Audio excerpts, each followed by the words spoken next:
सो hello guys, स्वागत है आपका डार्क स्पिरिट की एपिसोड नंबर 336 में। चलिए इसके एक्सप्लेनेशन को स्टार्ट करते हैं। लास्ट एपिसोड के एंड में हमने देखा था उसी बंदे को, उसका नाम डेलियन होता है, जो कि अपने स्पेयर पे होता है और साथ ही वो कहता है लिन फैंग का मैंने कही कि तेरे को तो मैं नहीं छोड़ने वाला, पर उससे पहले मेरे को सारे के लोगों की स्पीड को कैच करना होगा और सब लोगों तक पहुंचना होगा। इससे जो होता है वो लिन फैंग का पीछा करने लगता है। जहाँ पे जाओया लिन फैंग होती है, जाओया बोलती है देखो ब्रदर, वो कमीना अभी हमारा पीछा कर है, वो अभी तक सुधरा नहीं। वो बंदा कहता है कि कमीने लिन फैंग कही कि मैं तेरे को मार डालूंगा, तेरे को यहाँ पे कीमत तो चुकानी होगी। डेलियन जाके अपने जो दोस्त का पंछी होता है उस पर जाके खड़ा हो जाता है। फैंग हंसते हुए कहता है एक बंदा जिसकी इतनी ज्यादा इंसल्ट हो गई, पर जरा देखो वो अभी भी सुधरा नहीं है, उसको कुछ समझ ही नहीं आती। कहता है डेलियन, मैं तुम्हें यहाँ पे चांस दे रहा हूँ, तुम्हें चांस दे रहा हूँ कि तुम मेरे को स्नोई कंपटीशन में जाके मार सकते हो। अगर तुम ट्राई करना चाहो तो तुम ट्राई कर सकते हो, मेरे को मार सकते हो तो मार लेना। अगर तुम मेरे को नहीं मार पाए तो स्नो लॉस्ट सिटी में तुम हमेशा के लिए लॉस हो जाओगे। डेलियन को तो लिन फैंग को मारने का भूत सवार होता है, जबकि उसके साथ वाला कहता है कि देखो ब्रदर, तुम यहाँ पे शांत हो जाओ, इसको यहाँ पे बैठ के कोई फायदा नहीं है, ऐसे कोई बहस करके यहाँ पे फायदा मिलने वाला है, हमें इसको स्नोई कंपटीशन में मारना होगा, इसका काम तमाम करना होगा। फैन कहते हैं कि जरा देखो, तुम यहाँ पे अपनी फाइट बकवास सब कुछ बंद करो और जितने भी अब तुम्हारे पर्सनल ग्रजेस है इनको भी यहाँ पे शांत करो थोड़ी देर के लिए। स्नोई कंपटीशन आने से पहले मैं नहीं चाहता कि हमारी टीम का कोई मेंबर यहाँ पे मारा जाए। फैंग बोलता है कि सीनियर, आप तो सीनियर हो, तो आपको यहाँ पे पता होगा कि स्नोला सिटी आखिर है क्या, हमें स्नोला सिटी के बारे में कुछ बताइए जिससे हमें थोड़ी बहुत नॉलेज हो जाए। सीनियर बोलते हैं असल में ये जो स्नोला सिटी है वो एक तरह से एंसेंट सिटी है, जिसको मिस्टीरियस सिटी भी कहा जाता है, और उसको एशियन सिटी भी इसलिए कहा जाता है कि वो बहुत ज़्यादा पुरानी है, और इतनी ज़्यादा साल पुरानी है कि जब जो स्नोई टेरिटरी का यहाँ पे खुलासा हुआ था ये उससे भी पहले की सिटी है, जो कि बहुत टाइम पहले से है।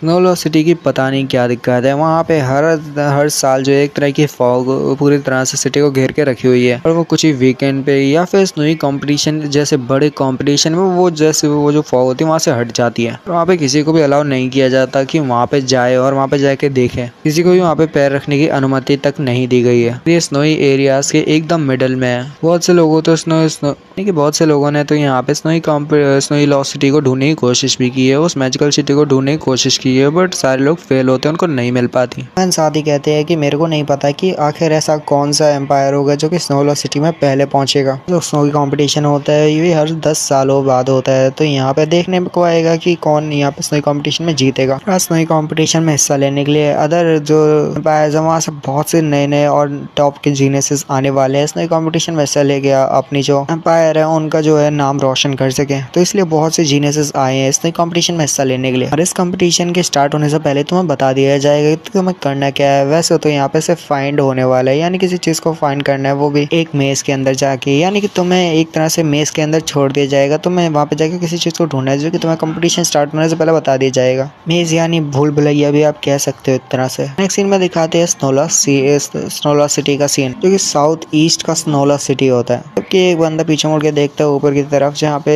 बहुत सारे लोग आ रहे होते हैं पंछी की ओर बैठ के, तो एक बंदा कहता है जरा वहाँ देखो बहुत सारे लोग आ रहे हैं, जितने भी एम्पायर से स्नोई कंपटीशन को हिस्सा लेना चाहते हैं, और वहाँ से जितने भी लोग अपने टॉप जीनियसेस को भेज रहे हैं स्नोई कंपटीशन में से लेकर स्नोई कंपटीशन को जीतने के लिए। सारे टॉप के जीनियसेस यहाँ पे आए हुए हैं स्नोई कंपटीशन में हिस्सा लेने के लिए। आज तो बहुत मजा आने वाला है। एक और बंदा कहता है कि पता नहीं आखिर ये कौन सा एम्पायर होगा, और साथ ही जो भी एम्पायर होगा उन्होंने पता नहीं कौन से टॉप के जीनियसेस को भेजा होगा जिनकी स्ट्रेंथ कितनी होगी। इसके साथ वाला ये बंदा कहता है कि ये सब फाइंड करने का तो सिर्फ एक ही रास्ता है, वो है कि हमें भी जाके देखना चाहिए और ये कंपटीशन आखिर है क्या, चल क्या रहा है, कितने सारे लोग आए हुए हैं और उनकी कल्टीवेशन क्या है, चलो हम भी चल के देखते हैं, उन सभी के पीछे पीछे चलते हैं। और ये जो होता है ये साउथ ईस्ट होता है, स्नोला सिटी का साउथ ईस्ट, जहाँ पे बहुत से लोग जो होते हैं हमारे लिन फैंग और साथी के पीछे कर रहे होते हैं। लिन फैंग के साथी वगैरह होते हैं उन सबके पीछे कर रहे होते हैं, जिससे वो जान सके कि आखिर ये जो लॉन्गशॉ एम्पायर से जितने भी लोग आए हैं उनकी जो टॉप जीनियसेस हैं उनकी स्ट्रेंथ क्या है, तो ये सारे लोग पीछा करने लगते हैं। जाओया लिन फैंग को दिखाते हैं जहाँ पे हमारा लिन फैंग बोल रहा होता है आखिरकार बहुत टाइम बाद हम यहाँ पे पहुंच आए जहाँ पे स्नोई कंपटीशन होने वाला है। फाइनली मैंने देख लिया स्नोला सिटी, ये तो वाकई में बहुत ज़्यादा बड़ा सिटी है। यहाँ तक कि जो स्नो लॉन्गशॉ एम्पायर है वो भी इसके सामने कुछ नहीं। कंपेयर करें टियानलोंग सिटी, लॉन्गशॉ एम्पायर, एम्पीरियल सिटी, उन सबसे तो ज़्यादा ही पावरफुल है, काफ़ी ज़्यादा बड़ा भी है पूरी तरह से। और स्नोला सिटी की अलग ही एक एंशियंट एटमॉस्फेयर है, तो पता चलता है कि काफ़ी ज़्यादा एनिशियंट है। जबकि जो सारे लोगों को, जो बुढ़े जो ओल्ड मैन होते हैं वहाँ पे लीड करे होते हैं, वो कहते हैं कि जितने भी लोग हैं यहाँ पे वो सारे सामने देखो, सामने वो जो कंपटीशन का स्टेज है वो आने वाला है, तो वहाँ पे जाके हमको लैंड करना, उतरना है। जब वो सामने वो जो बंदा होता है उन्हीं के साथ एक बंदा होता है जो कि आ रहा होता है पंछी, वो देखता है सामने तो हैरान हो जाता है और कहता है आखिर ये है क्या चीज़, कैसे हो सकता है, ये इतनी बड़ी कंपटीशन का स्टेज यहाँ पे तो देख के लग रहा है कि 1 मिलियन लोग, 1 मिलियन नहीं 2 मिलियन से ज़्यादा लोग यहाँ पे आ सकते हैं। इतना बड़ा स्टेज है जो कि बहुत ज़्यादा हैरान करने वाला है, तो वाकई में बहुत ज़्यादा बड़ा है। फिर दिखाते हैं जो लिन फेंग के साथी वगैरह होते हैं, ओल्ड मैन के जो पीछे वगैरह होते हैं, सारे लोग, वो सारे लोग जो एरिना या स्टेज जो भी आप बोल सकते हो, उसके ऊपर से वो गुजरने लगते हैं और पास आने लगते हैं। फिर दिखाते हैं एक और एम्पायर को जो कि लोंगशे एम्पायर के साथ में तो नहीं बल्कि उनके सामने से आ रहा होता है। दोनों एक ही टाइम पे स्टेज के ऊपर पहुंचते हैं, यानी कि वो बड़े से कॉम्पिटिशन एरिना के ऊपर पहुंचते हैं। उनके साथ ही देखने वाले, नीचे से जितने भी लोग देखने वाले होते हैं वो सारे बात कर रहे होते हैं, जरा देखो पहली बार यहाँ पे कोई साथ स्टेज के ऊपर आया है, यानी कि जितने भी 2 एम्पायर है बड़े बड़े, ये दोनों ही एक साथ इस जगह पे आए हैं। ऐसा कभी नहीं हुआ, सारे लोग कभी कभारी ऐसे अलग अलग आते हैं, जैसे कोई कभी आया कोई कभी आया। क्योंकि ओल्ड मैन कहते हैं तो तुम यूलियन एम्पायर से हो क्यों, है ना। जबकि वो बंदा कहता है सामने वाला जो कि यूलियन एम्पायर से होता है कि अगर लोंगशे एम्पायर सच बात करे और ठीक करे तो मेरे ख्याल से जो हमारे यूलियन एम्पायर है वो यहाँ पे सबसे पहले आया है। मैं तो सोचा नहीं था कि तुम्हारा लोंगशे एम्पायर इतना ज्यादा वीक होगा। देख के लगता है कि तुम भी हमारे साथ ही, हमारे बिल्कुल जस्ट साथ ही जो अरीना है उसके ऊपर आए हो। यहाँ पे पता चलता है तुम्हारे अंदर कुछ तो बात है और तुम यहाँ पे कंपटीशन के अंदर क्वालिफिकेशन है तुम्हारे पास कि तुम इस बड़ी सस्ती कंपटीशन में हिस्सा ले सकते हो। जबकि जो हमारे ओल्ड मैन होते हैं वो कहते हैं कि हाँ बिल्कुल सही कहा, हम दोनों यहाँ पे साथ में आया, यानी कि एम्पायर साथ में आया। जबकि वो बंदा कहता है कि हाँ तुमने ठीक कहा, वह लोंगशे एम्पायर बिल्कुल ठीक है, और लोंगशे एम्पायर में भी कुछ ना कुछ तो बात जरूर है। और अगर तुम्हारे पीछे देखे तो देख के लगता है कि तुम अपने साथ बहुत से यंग टैलेंट्स को लेके आए हो जो कि बहुत ज्यादा पावरफुल है। मैंने ये भी सुना है कि लोंगशे एम्पायर में से सिर्फ 2 ही सबसे पावरफुल और सबसे एक्सीलेंट टैलेंट्स है जिनके बारे में सारे लोग जानते हैं। जैसे कि तुम्हारे साथ है तुम्हारा जन्मोजी जो कि यहाँ का टॉप का जीनियस है, तुम्हारे लोंगशे एम्पायर का, सॉरी तुम्हारे लोंगशे एम्पायर का टॉप का जीनियस ये जन्मोजी जो कि बहुत ज्यादा टैलेंटेड है। पर जरा एक सेकंड रुको, तुम्हारी तरफ से ज़ुयो किंगडम का वो टॉप का जीनियस जो कि ज़ुयो किंगडम से छोटे से किंगडम, उसका नाम प्रिंस वुडा, आखिर वो यहाँ पे क्यों नहीं आया, जबकि वो तो बहुत ज्यादा टैलेंटेड था। आखिर वो बंदा यहाँ पे क्यों नहीं आया तुम्हारे साथ। बंदे का तो यहाँ पे आना लाजमी है क्योंकि वो बहुत ज्यादा टैलेंटेड है। मेरे को लगा कि तुम्हें उसको लाना चाहिए। इससे हमारा जो डेलिन होता है उन्हें सोच रहा होता है आखिर इस बंदे की प्रॉब्लम क्या है। इसको यहाँ पे ये लगता है कि जुनमोजी जैसे बंदे जो कि लोंगशे एम्पायर का टॉप का जीनियस है वो प्रिंस वुडाओ के साथ कंपेयर कर सकता है, यानी जो प्रिंस वुडाओ और जुनमोजी से ज्यादा पावरफुल है। जो यहाँ पे ये प्रिंस वुडाओ के बारे में बात करे, प्रिंस वुडाओ तो जुनमोजी के सामने कुछ नहीं है। और ज़ुयो कंट्री जो कि एक छोटा सा कंट्री है जो कि बहुत ज्यादा छोटा है, और वहां से वो प्रिंस वुडाओ, तुम्हें लगता है कि वो हमारे जुनमोजी जो कि बड़े से एम्पायर, लोंगशे एम्पायर से आया हुआ जीनियस है, टॉप का जीनियस, उसके साथ कंपेयर कर सकता है। मेरे को तो नहीं लगता कि जो हमारे ओल्ड मैन होते हैं वो बताते हैं कि डुआन वुडाओ जो है, प्रिंस डुआन वुडाओ, वो यहाँ पे नहीं आ पाया। वो सब अपने मर्जी का मालिक है, वो जो भी करता है वो अपनी मन मर्जी से करता है, तो वो यहाँ पे नहीं आ पाया। और अगर यहाँ पे बात चल रही है 2 जीनियसेस की, तो मैं भी यहाँ पे तुम्हारे एम्पायर की तरफ से आए हुए तुम्हारे टॉप के 2 जीनियस से मिलना चाहता हूँ। चलो मुझे भी तुम्हारे 2 जीनियसेस से मिलवाओ। इनके बारे में बहुत सुनने को आया कि वो यहाँ के टॉप के जीनियसेस हैं। और इसी के साथ ही ये वाले एपिसोड को यहीं पे खत्म करते हैं और नेक्स्ट एपिसोड में यहीं से कंटिन्यू करेंगे। और वो 2 कौन से ऐसे यंग टैलेंट्स हैं जिनके बारे में हमारे जो ओल्ड मैन है बात करे, वो तो हम नेक्स्ट एपिसोड में जानेंगे। तो वो एपिसोड तो यार कल लिया पाएगा क्योंकि यार मेरी बहुत ज्यादा तबीयत खराब है और यहाँ पे वॉइस ओवर करना तो बहुत ज्यादा मुश्किल है। तो मिलते हैं अगली वीडियो में। Sayonara, peace, goodbye. और कमेंट कर देना यार, अच्छा लगता है जब करते हो। मिलते हैं अगली video, bye. So hello guys, कैसे हैं आप सब लोग। स्वागत है आपका डार्क स्पिरिट की एपिसोड नंबर 337 में। तो जैसे कि हमने लास्ट एपिसोड के अंदर में देखा था उसी ओल्ड सीनियर मास्टर को जो कि सामने वाले बंदे से कह रहे होते हैं कि हमने तो तुम्हें अपने टॉप की जीनियसेस से मिलवा दिए, चलो अब तुम भी हमें अपने टॉप जीनियसेस से मिलवाओ। तो जैसे कि हम देख सकते हैं तुम्हारे साथ आए हैं, तो तुम्हारे साथ ये टॉप का जीनियसेस आया है जिसका नाम, लड़के का नाम है द 7 इमोशन स्वॉर्ड लिंगजो। और दूसरी जो कि एक लड़की है जो कि तुम्हारी एम्पायर से है, वो भी बहुत ज़्यादा पावरफुल है, जिसका नाम किंगजू है। और वो बहुत ज़्यादा यहाँ पे शक्तिशाली और साथ ही वो जो है तुम्हारी टॉप जीनियसेस भी है। इनफैक्ट यहाँ पे पसीने छूट रहा होता है, मन में सोच रहा होता है कि वाकई में ये दोनों बंदे जो कि यहाँ पे खड़े हैं मेरे सामने, इन दोनों की पावर लेवल देखी जाए तो वाकई ये बहुत ज़्यादा है। इनका ऑरा भी इतना ज़्यादा रिलीज हो रहा है कि भाई क्या ही तो बताऊँ। तो मैं अभी के लिए से यूलन क्लैन का लीडर ही कहूँगा। तो वो जो लीडर होता है वो बोलता है जुनमोजी, जैसे कि हमने देखा है कि तुम यहाँ के टॉप टैलेंटेड पर्सन हो कि पूरे जो लोंगशो एम्पायर है उसमें तो टॉप नंबर 1 पे हो, बट वो फिर भी यहाँ पे डुआन वुडाओ की बात करते हैं कि डुआन वुडाओ तुमसे भी ज़्यादा जीनियस है और यहाँ पे अगर वो होता तो बहुत ज़्यादा यहाँ पे तरक्की हासिल करता, तुम्हारे लोंगशो एम्पायर को एक तरह से बहुत ज़्यादा ऊपर तक ले जाता। और फिर भी यहाँ पे जो होता है, जो यूलन क्लैन का लीडर होता है, बोलता है कि यहाँ पे बहुत से यहाँ पे तो जो एम्पायर आने वाले हैं और इस नई कॉम्पिटिशन में हिस्सा लेंगे, और साथ ही एक बंदा कैंटियन एम्पायर से है जिसका नाम कैंटियन ब्लड एम्पर है, तो बहुत ज़्यादा यहाँ पे पावरफुल भी है। कि नीचे देखने वाले लोग कह रहे होते हैं ये जो अभी लीडर जिस बारे में बात कर रहे हैं, जिस बारे में कह रहे हैं कि ये सारे जो एम्पायर है वो यहाँ पे ज्वाइन करने वाले हैं इस पूरे नई कॉम्पिटिशन में, तो ये बहुत ज़्यादा खतरनाक होने वाला है। ये सारे सेक्टर जो एम्पायर जितने भी है बहुत ज़्यादा पावरफुल है, और जो इनके पास जितने भी जीनियस है, इन सारे एम्पायर के पास जितने भी जीनियस है वो बहुत ज़्यादा पावरफुल और एक्स्ट्राऑर्डिनरी है।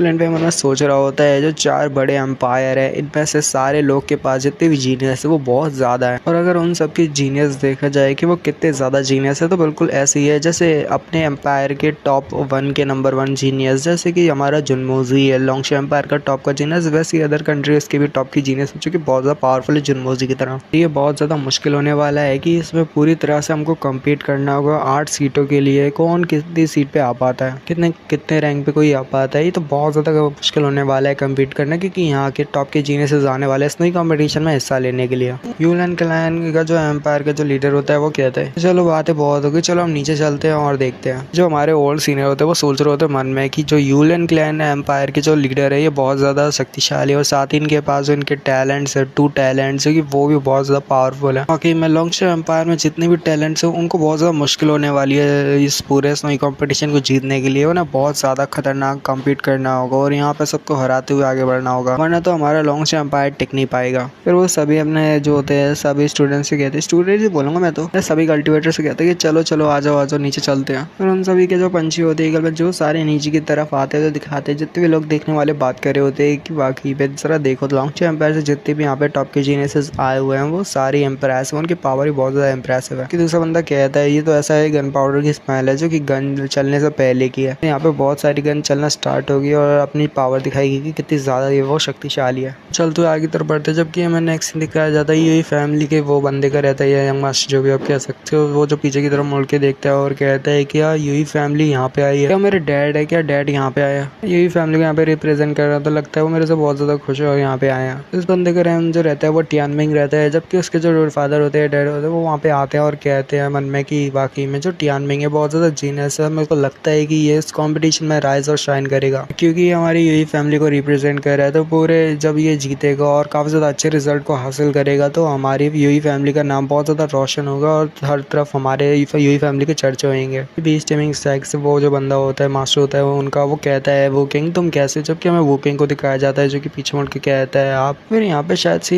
यू फैमिली है पता नहीं, तो यू फैमिली के 2 बंदे होते हैं जो कि वहाँ की स्टूडेंट वगैरह रहते हैं, डिसाइपल आप कह सकते हो। फिर वो दोनों ही कहते हैं एक साथ कि head of the you family आप यहाँ पे, और जबकि जो हेड होते हैं यू फैमिली को कहते हैं कि हाँ मैं यहाँ पे, तो मुझे हमारी यू फैमिली में उसको रिप्रेजेंट करे तो बहुत ज़्यादा अच्छी बात है, हमारे लिए शान की बात है। मेरे मन में सोच रहा होता है यहाँ से बहुत से लोग आए हुए हैं टैलेंटेड लोग जो कि यहाँ पे टेस्ट करने वाले हो अपनी पावर को, जितने भी लोग यहाँ पे ज़्यादातर आए हुए हैं वो सारे किंग ज़ुयो किंगडम से है। जाविया मन में सोच रही होती है ब्रदर जो है बार बार उन लोगों की तरफ देख रहे हैं, लगता है कि ब्रदर उन सभी लोगों को जानते हैं जो कि यहाँ पे आए हुए हैं अभी रिसेंटली। मेरे मन में सोच रहा होता है कि जितने भी लोग यहाँ पे फुल ऑफ एनर्जी के साथ आए हुए हैं ना, लगता है कि वो यहाँ पे इस पूरे कॉम्पिटिशन को जीत सकते हैं, पर उन्हें नहीं पता कि कितने ज़्यादा टॉप के जीनियसेस यहाँ पे आए हुए हैं इस कॉम्पिटिशन को जीतने के लिए। ओल्ड सीनियर जो होते हैं अपने साथ जितने भी लोगों को लेके आए होते हैं लोंगशो एम्पायर से, जिनमें हमारे लिनफेंग भी शामिल होता है और बाकी के लोग, उन सभी से वो कहते हैं तो जैसे कि सब लोग यहाँ पे आ चुके हैं, ये हमारा मेन कॉन्टेस्ट होने वाला है जहाँ पे हम पार्टिसिपेट करेंगे, आप सब लोग पार्टिसिपेट करोगे और यहाँ पे जितना भी है राइट साइन करना, अच्छे रिजल्ट को हासिल करना, बट ज़्यादा अपने आप को फोर्स मत डालना, और जब तक ब्लैक फीदर एम्पायर से और साथ ही कैंटियन एम्पायर से लोग नहीं आ जाते तो हमें रुकना होगा।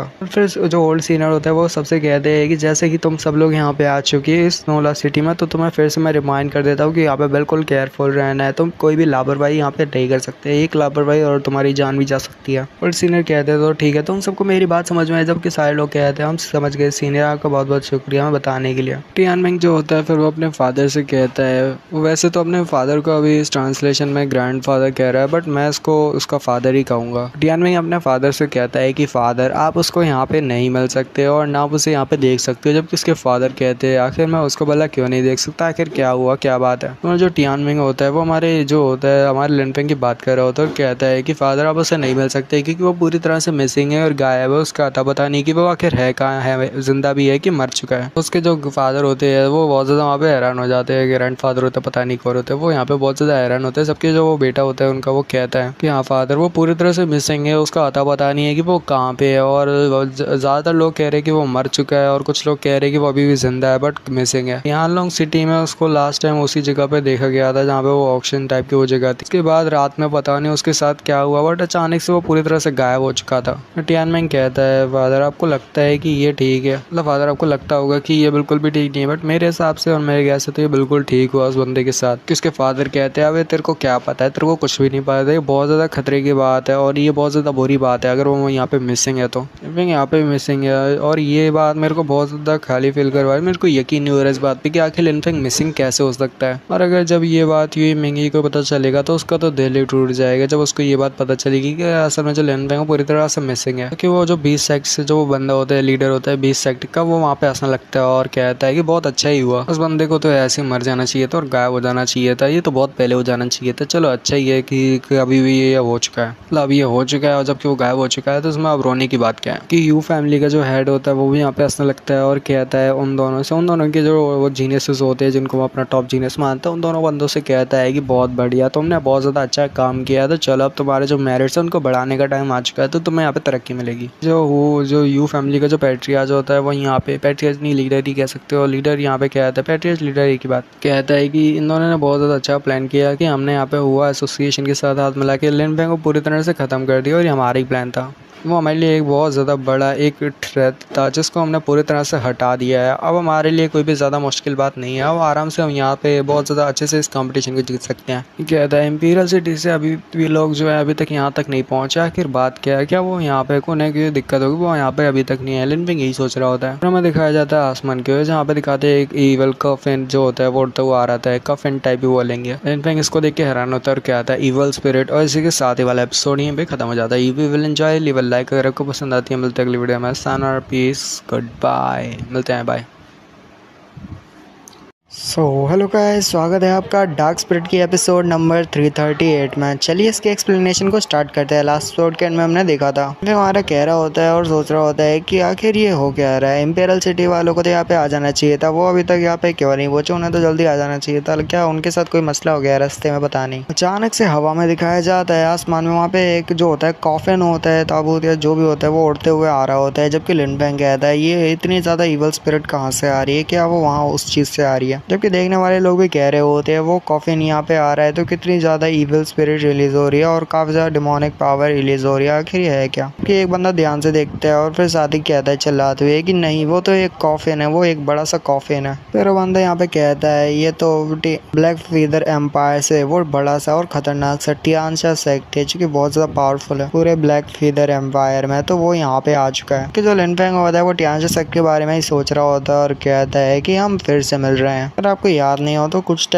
पहले की एपिसोड में, बहुत टाइम पहले की एपिसोड में देखा होगा कि वो बड़ा सा कॉफिन में से वो बंदा निकलता है और लिनफेंग से शायद मिलता भी है। जब 9 हेवन कैंगलॉन कॉल्ट्रॉन के लिए सारे लोग फाइट कर रहे थे और उसको मेरे से छीनने की कोशिश कर रहे थे, तो उस टाइम पे ये बंदा वहाँ पे आया था उस कॉल्ट्रॉन को पाने के लिए। किसी ने वहाँ पे ऐसे चलाया कहा था कि टियानशा सेक्ट से ये बंदा आया है, मतलब सेक्टर से ये बंदा आया है जो कि बहुत ज्यादा पावरफुल है और ये पूरे ब्लैक फीदर सिटी का टॉप का जीनियस है, सिडनी सॉरी एम्पायर। और दिखाते हैं वो कॉफिन होता है वहीं पे आता है और धीरे धीरे करके वो नीचे की तरफ उतरता है घूमते हुए। वो जो होता है गोल गोल घूमते हुए सीधे, मतलब सीधे पोजीशन में खड़ा हो जाता है, वो नीचे गोल गोल घूमते हुए नीचे की तरफ उतर रहा होता है। जबकि सारे लोग कहते हैं कि ये कॉफिन ऐसे क्या मूव कर रहा है, नीचे जाके डायरेक्ट जमीन पे सीधा खड़ा हो जाता है कॉफिन। जबकि सारे लोग कहते हैं कि ये हो क्या रहा है। जबकि एक बंदा हवा में भी होता है, वो बंदा चिल्लाते हुए कहता है कि ब्रदर जोशा तुम यहाँ पे पहले से आ चुके थे, तुमने यहाँ पे ऐसे क्यों दिखाया और तुम यहाँ पे छुप क्यों रहे हो जब से। जैसे कि तुम्हें पता है ह्यूमन नहीं होते, गोश्त नहीं होते। पता नहीं ये लाइन ट्रांसलेट में गलत है या फिर उसने बोली है, पता नहीं, चलो छोड़ो। देखने वाले कह रहे होते, उसमें से एक कहता है आखिर ये बंदा कौन है जो कि हवा में उड़ रहा है, और एक कॉफिन वाला बंदा भी यहाँ पे आ चुका है। जबकि उसके बगल में साइड में एक और बंदा होता है, वो बोलता है ये तो बहुत ज़्यादा स्ट्रेंज है, जबकि उसकी चारों तरफ वो और है वो भी उसका बहुत ज़्यादा स्ट्रेंज और काफ़ी ज़्यादा पावरफुल है। लगता है कि वो बहुत ज़्यादा शक्तिशाली है। कि वहीं पे एक बंदा जो होता है बहुत ज़्यादा समझदार होता है और वो कहता है कि अभी अभी बंदा जो कि वॉइड पे खड़ा हुआ है वो उसने अभी अभी कहा उस कॉफिन वाले बंदे से, वो ब्लड इवल स्पिरिट, यानी कि जो बंदा अभी उस कॉफिन के अंदर है असल में वो ब्लैक फीदर एम्पायर के टियानसा शेक में का एक बड़ा सा यानी कि टॉप का जीनियस है जिसका नाम ज़ूशा है। तो वो भी यहाँ पे स्नोई कंपटीशन में हिस्सा लेने वाला है। लगता है ये बंदा जो कि कॉफिन के अंदर है टियानसा सेक्ट से आया है, मतलब टियानसा सेक्टर से आया है जो कि ब्लैक फीदर एम्पायर में है। साथ ही वो बंदा जो होता है मन में सोचते हुए कहता है कि वो जो पर्सन जो कि आसमान में वॉइड के अंदर है असल में उसका नाम ड्राई ब्लड है। अभी के लिए ये जो बंदा इसको ड्राई ब्लड कह रहा है तो मैं भी इसको ड्राई ब्लड ही बोलूंगा। वो कहता है ये जो ड्राई ब्लड है ये भी बहुत ज्यादा पावरफुल है, ये भी इसी के साथ आया है, इस कॉफिन वाले बंदे के साथ आया है यानी ज़ूशा के साथ आया है। और सुनने में आया है कि ये जो बंदा है इसकी जो आईज है वो लाइफलेस है। जरा उसके चेहरे की तरफ देखो, उसको देखते ही कोई भी यहाँ पे बंदा डर जाएगा क्योंकि वो उसका चेहरा ही ऐसा है, वो बहुत ज्यादा डरावना और पावरफुल भी है, उसकी पावर के से भी दिखाई देता है और उसकी शक्ति भी बहुत ज्यादा है। फिर जो उसका साथी होता है यानी ज़ूशा का जो साथी होता है वो कहता है कि चलो उठो और जल्दी बाहर निकलो। ड्राई ब्लड ये कहता है तो साथी जो ज़ूशा होता है वो अपने कॉफिन को खोलने लगता है,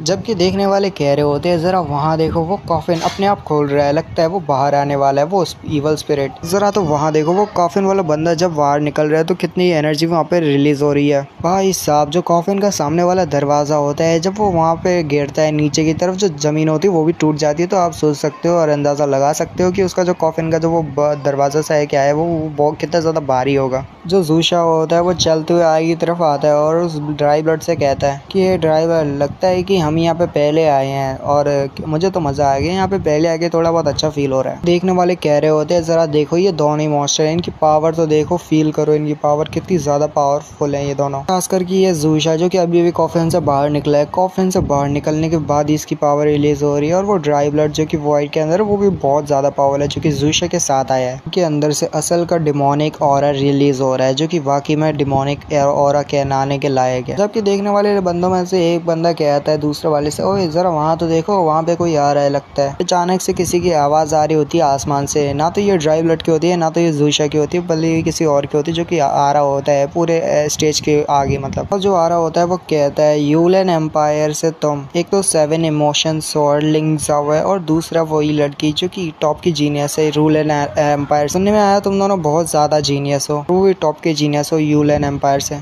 तो हमारा जो लिंगजा होता है बोलता है कि लगता है कि जितने बाकी के लोग थे वो भी यहाँ पे आ चुके हैं, तो वो यहाँ पे बोल रहे हैं ब्लैक फीदर के जितने भी आधे लोग बचे हुए थे वो भी यहाँ पे आ चुके हैं। अब तो 3 मेजर एम्पायर्स थे वो सारे यहाँ पे आ चुके हैं, सिर्फ एक ही कमी है जो कि कैंगटियन एम्पायर है वो ही सिर्फ यहाँ पे रह गया, बाकी सारे लोग तो यहाँ पे आ चुके हैं। कैंगटियन एम्पायर भी बहुत ज्यादा पावरफुल है। जबकि जो देखने वाले ऑडियंस वगैरह होते हैं वो सारे चला रहे होते हैं और कहते हैं कि लोंगशे एम्पायर, यूलेन एम्पायर और साथ ही ब्लैक फीदर एम्पायर, ये तीनों बड़े मेजर जो एम्पायर है वो सारे यहाँ पे आ चुके हैं, बस एक ही कमी है जो कि कैंगटियन एम्पायर है। जबकि ऑडियंस में से एक और बंदा कहता है कि जो कैंगटियन एम्पायर है वो अपने में ही बहुत ज्यादा पावरफुल और खतरनाक एकदम पावरफुल टाइप का जो एम्पायर अपनी मजे करता है, वो जब चाहे जब आता है और वो बहुत ज्यादा मतलब फेमस भी है और काफी ज्यादा पावरफुल भी है। उसके सामने कोई भी रेजिस्ट नहीं करता, कोई भी यहाँ पे अपनी पावर को शो नहीं करता क्योंकि कैंगटियन एम्पायर भी बहुत ज्यादा अपने में एक पावरफुल एम्पायर है। और कैंगटियन एम्पायर में से जो उनका जो बंदा है यानी टॉप का जो जीनियस उसके बारे में एक और बंदा बात करता है और कहता है ये तुम जानते हो कैंगटियन एम्पायर में वो जो टॉप का जीनियस है जिसका नाम यू है उसे 8 डायग्राम आई भी कहते हैं क्योंकि वो बहुत ज्यादा पावरफुल है और उसको ये टाइटल दिया गया है द 8 डायग्राम। दूसरा कहता है मतलब वही कहता है कि हाँ वाकई में उसकी स्ट्रेंथ बहुत ज्यादा पावरफुल है, यानी कि उसकी जो स्ट्रेंथ है वो बहुत ज्यादा टेरिफाइंग है, वो पावर को रिलीज करता है तो वाकई में उसकी पावर बहुत ज्यादा होती है। उससे इंतजार तो एक ही का ही है, वो है कैंगटियन एम्पायर। जब वो आ जाएगा तब हमें देखने को मिलेगा क्या होगा क्या। सारे लोग वहाँ पे कह रहे होते हैं कि फाइनली सारे लोग जब आ जाएंगे तो हमें बहुत से डैजलिंग फिगर देखने का मौका मिलेगा जो कि अलग अलग एम्पायर से आए हुए जीनियस है, उनसे मौका मिलेगा देखने का उनको। यहाँ पे स्नोई कंपटीशन में बहुत से लोग अच्छी अच्छी पोजीशन को हासिल करेंगे और उनका अलग ही नाम बनने वाला है। देखने में बहुत ज़्यादा मजा आएगा कि इस साल के स्नोई कंपटीशन होगा तो आखिर उसमें कौन ज़्यादा टॉप करेगा, यानी कौन सा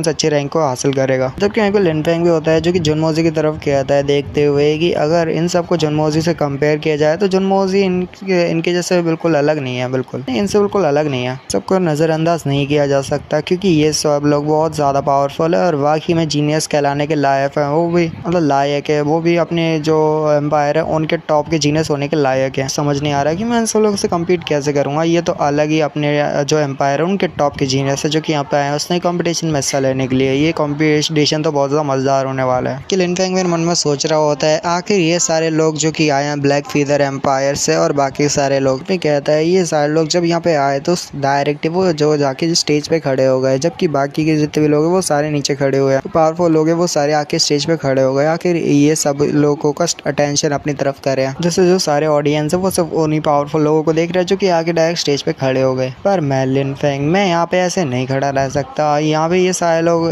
बॉटम स्टेज के ऊपर खड़े रहे हैं। कहता है कंपटीशन के दौरान मैं इन सबको दिखाऊंगा कि कौन है जो कि पूरे बॉटम स्टेज पे खड़ा हो सकता है और किस में इतनी हिम्मत है। तो कंपटीशन के दौरान ही पता चलेगा। I hope you will enjoy, leave a like अगर आपको पसंद आती है। और हाँ, ये वीडियो यहीं पे हम खत्म करते हैं, मिलते हैं अगली वीडियो में। तब तक के लिए सन और पीस, गुड बाय। अच्छा होगा, आई होप आपको ये वीडियो अच्छी लगी होगी तो कमेंट कर देना यार, अच्छा लगता है जब कमेंट करते हो। लाइक टारगेट है 200 लाइक का तो कर दो यार। मिलते हैं अगली वीडियो में, तब तक के लिए सन और peace, good bye.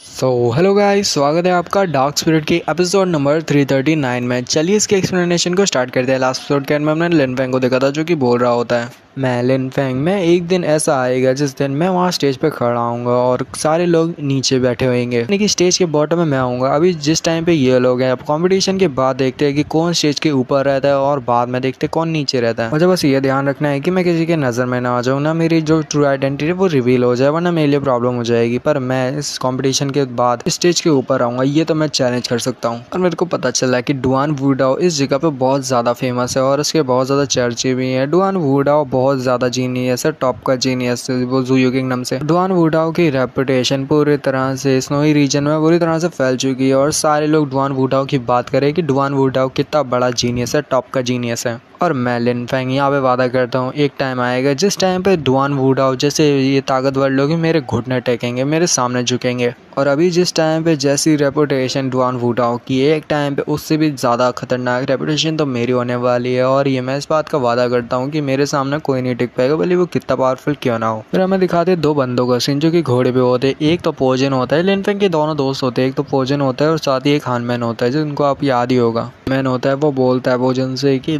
Poison brother poison कि हमारा जो ब्रदर फैंग है वो लॉन्गशे एम्पायर के साथ सारे लोगों के साथ वो स्नोई रीजन में पहुंच गया होगा। मुझे तो लगता ही यही है, शायद वो भी कंपटीशन में हिस्सा लेने वाला है। जो पोजन होता है वो बोलता है कि हाँ ब्रदर हानमैन, मेरे को लगता है कि वो वहीं पे होगा और साथ ही हमें यहाँ पे पहुंच जाना चाहिए क्योंकि हम रात और दिन से लगातार चलते हुए आ रहे हैं। हमें वहाँ पे पहुंचना होगा और देखना होगा कि आखिर वहाँ के हालात कैसे हैं। हानमैन बोलता है स्नो लॉस्ट सिटी जो कि एक ऐसा सिटी है जहाँ पे आउटसाइडर और बाकी के लोगों को आना मना है, बट हम यहाँ पे अपने ब्रदर को देखने के लिए जरूर आएंगे। हमें मतलब नहीं कि आखिर किसको मना है और किसको नहीं, हमें तो अपने ब्रदर से मिलना ही होगा। हानमैन बोलता है कि जो ज़ुयू हम में से जो ज़ुयू है वो बहुत ज़्यादा ताकतवर है और यान रिलेम के लोग वैसे ही बहुत ज़्यादा पावरफुल होते हैं। जो भी यान रिलेम में पहुँचता है वो बहुत ज़्यादा पावरफुल हो जाता है, उसकी ट्रू स्ट्रेंथ बाहर आती है। और यहाँ पे बहुत से लोग हैं जो कि लेनबोर लेलेम पे हैं और बहुत से यान रिलेम पे भी हैं। बहुत से लोग वहाँ पे स्नो लॉस्ट सिटी में कंपटीशन में हिस्सा लेने वाले हैं। जबकि जो पोजन होता है ब्रदर पोजन, वो कहता है कि हाँ ब्रदर तुमने सही कहा, तुम बात तो ऐसे कर रहे हो जैसे कि तुम्हें यहाँ पे यान रिलेम को देख के बहुत मजा आ रहा है। और पर तुम्हें तो ये पता है कि तुम भी यान रिलेम पे एंटर कर चुके हो, यानी तुम भी अब अपने यान रिलेम पे हो।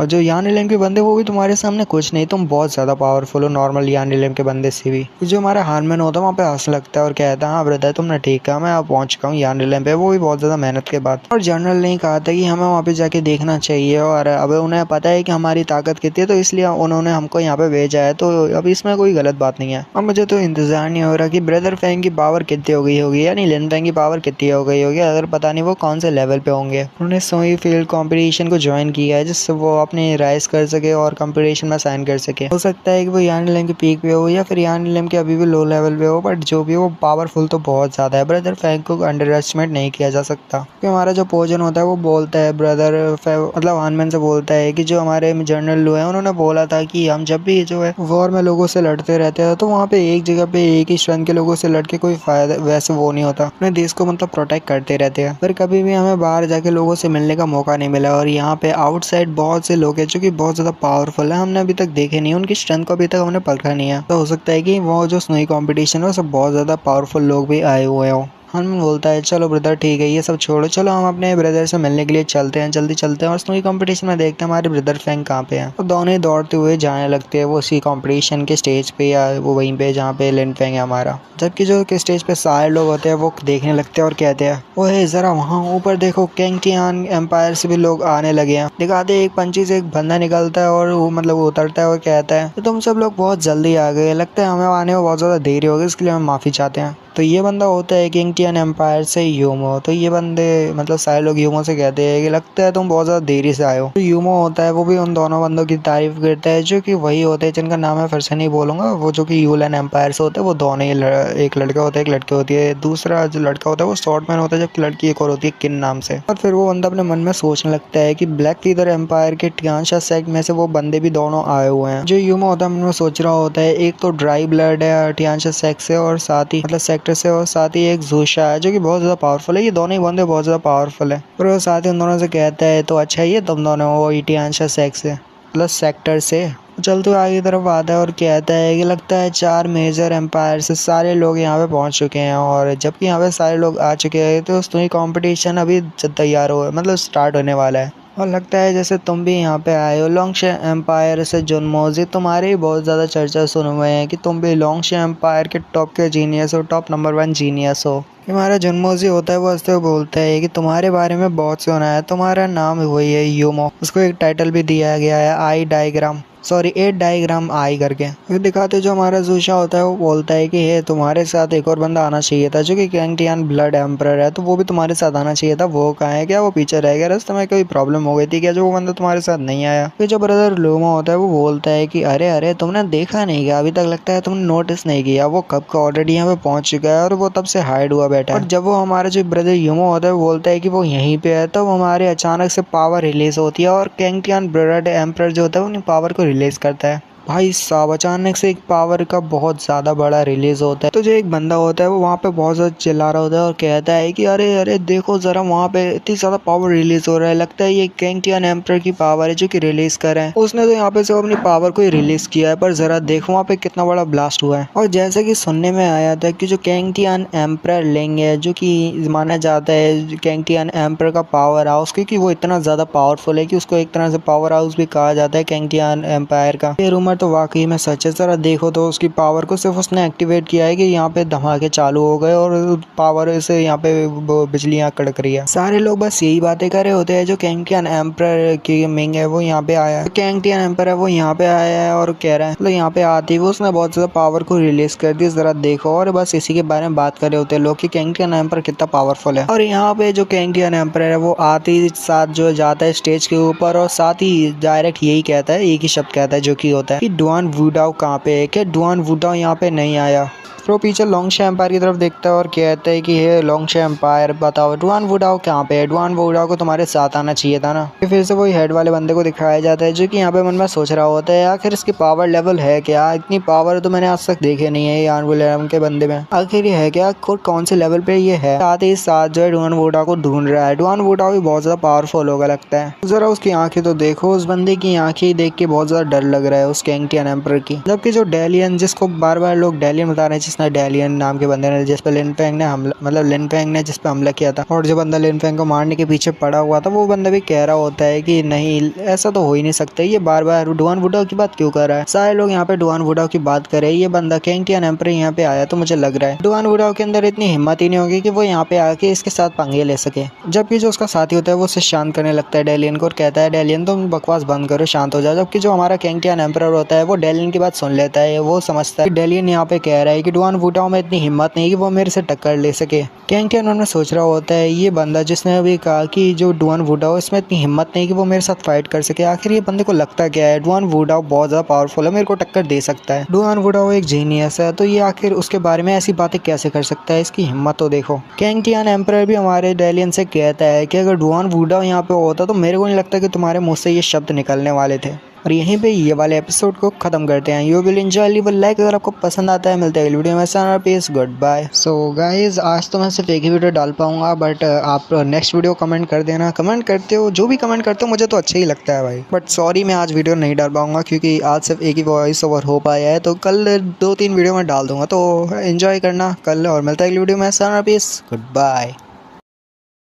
हेलो गाइस, स्वागत है आपका डार्क स्पिरिट की एपिसोड नंबर 340 में। चलिए इसके एक्सप्लेनेशन को स्टार्ट करते हैं। लास्ट एपिसोड के एंड में हमने देखा था हमारे डेलियन को, जो कि यहाँ पे काफ़ी ज़्यादा बेइज्जती करने लगता है हमारे डुआन वुडाओ की। बोलता है डुआन वुडाओ के पास इतनी क्वालिफिकेशन नहीं थी कि वो कैंग टियान ब्लड एम्पर का सामना भी कर सके। उसके पास कोई क्वालिफिकेशन नहीं है। भला इतनी छोटी से किंगडम से, ज़ुयू किंगडम से आया हुआ Duan Wudao Cang Tian blood emperor का सामना कैसे कर सकता है, जो कि कैंग टियान एम्पायर से। डेलियन के बगल वाला बंदा कहता है, तुम क्या बकवास कर रहे हो, बकवास बंद करो अपनी। कैंग टियान ब्लड एम्पर जो होता है वो यहाँ पे डेलियन की बात सुन लेता है और कहता है मन में, जरा इस कमीने को तो देखो, डुआन वुडाओ की कितनी ज्यादा यहाँ पे इंसल्ट कर रहा है, जबकि इसको पता नहीं डुआन वुडाओ कितना बड़ा जीनियस है, मेरे को टक्कर देने के लायक है। और ये कह रहा है कि डुआन वुडाओ के पास क्वालिफिकेशन नहीं है मेरे जैसे से टक्कर लेने की। साथ ही वो डेलियन से कहता है, तो मुझे को जरा बताओ कि अगर डुआन वुडाओ यहाँ पे होता तो क्या तुम फिर भी यहाँ पे ये बकवास कर पाते? मेरे को नहीं लगता, तुम्हारे मुंह से एक शब्द भी नहीं निकलता। डेलियन जो होता है वो बहुत ज्यादा गुस्से में हो जाता है और फिर मन में सोच रहा होता है, मैं भी सुई कॉम्पिटिशन में हिस्सा लेने वाला हूँ और ये लोग मेरे को यहाँ पे ऐसे बकवास से देख रहे हैं और काफी ज्यादा नीचे निगाह से देख रहे हैं। इनको क्या लगता है कि मैं यहाँ पे कुछ भी नहीं हूँ, मैं यहाँ पे सिर्फ चींटी के समान हूँ। और वैसे भी डुआन वुडाओ यहाँ पे नहीं है। अगर मैं यहाँ पे उसके बारे में बकवास भी कर देता हूँ और कह देता हूँ कि मैं उसको चैलेंज कर सकता हूँ, मैं उसको फाइट में भी हरा सकता हूँ, कौन सा यहाँ पे डुआन वुडाओ आने वाला है और यहाँ पे वो नहीं आने वाला, तो यहाँ पे मुझे फिक्र करने की क्या जरूरत। मैं यहाँ पे उसके बारे में बहुत ज्यादा बकवास कर सकता हूँ। ज़ुयू किंगडम ऐसा किंगडम तो है नहीं जो कि यहाँ पे आके इतना ज्यादा ट्रबल कास्ट करे, तो मेरे लिए तो और भी ज्यादा फायदे की बात है। वो चलाते हुए कहता है, तुम डुआन वुडाओ कहीं के, मैं तो तुम्हें चैलेंज करता हूँ, मैं तुम्हें देखता हूँ तुम्हारे अंदर कितनी पावर है, कहाँ पे छुप के बैठा है, किस बिल में छुप के बैठा था, मैं तो बाहर निकल के और मेरे साथ फाइट कर, मुझे देखना है कि तेरे में कितनी पावर है। अचानक से एक आवाज आती है जो कि डुआन वुडाओ की होती है और वो कहता है, अच्छा तो तेरे को ट्राई करना है मेरे साथ फाइट करनी, तो आजा देखते हैं कि इसमें कितनी ताकत है। बस इतना ही सुनना था, आवाज ही सुननी थी डुआन वुडाओ की, जो कि ज़ुयू किंगडम से दौड़ता हुआ सीधे यहाँ तक आ गया है, वो भी स्नोई कॉम्पिटिशन में हिस्सा लेने के लिए। तो डेलियन की ये देख के फट जाती है कि डुआन वुडाओ भी यहाँ पे आ चुका है इस कॉम्पिटिशन में। उसको लगा था कि डुआन वुडाओ यहाँ पे नहीं आएगा। देखने वाले लोग कह रहे होते हैं, डुआन वुडाओ, क्या ये वाकई में डुआन वुडाओ जो कि यहाँ पे आ रहा है? मेरे को तो यकीन नहीं हो रहा। डुआन वुडाओ बहुत ज्यादा पावरफुल है, बिल्कुल कैंग टियान ब्लड एम्पर के बराबर। अगर वो यहाँ पे आए तो इस बंदे की तो खैर नहीं, ये बंदा तो मरने के लिए तैयार है, ये मरने वाला है और कुछ नहीं होगा इस बंदे के साथ। जबकि दिखाते हैं डुआन वुडाओ को, जो कि बहुत तेजी के साथ आ रहा होता है डेलियन के करीब और कहता है, तो अच्छा तेरे को ट्राई करनी है, फाइट करनी है, तो आजा ठीक है चल फाइट करते हैं। जबकि जो डेलियन होता है बहुत ज्यादा घबराया हुआ होता है और कहता है, आगे ये किस तरह का मॉन्स्टर है, ये सब उड़ते हुए मेरे करीब आ रहा है, जितना ज्यादा करीब आता जा रहा है मेरे पे उतना ज्यादा प्रेशर पड़ता जा रहा है, वो भी इसकी सिर्फ पावर का। आखिर इसकी पावर कितनी है जो मेरे पे इतना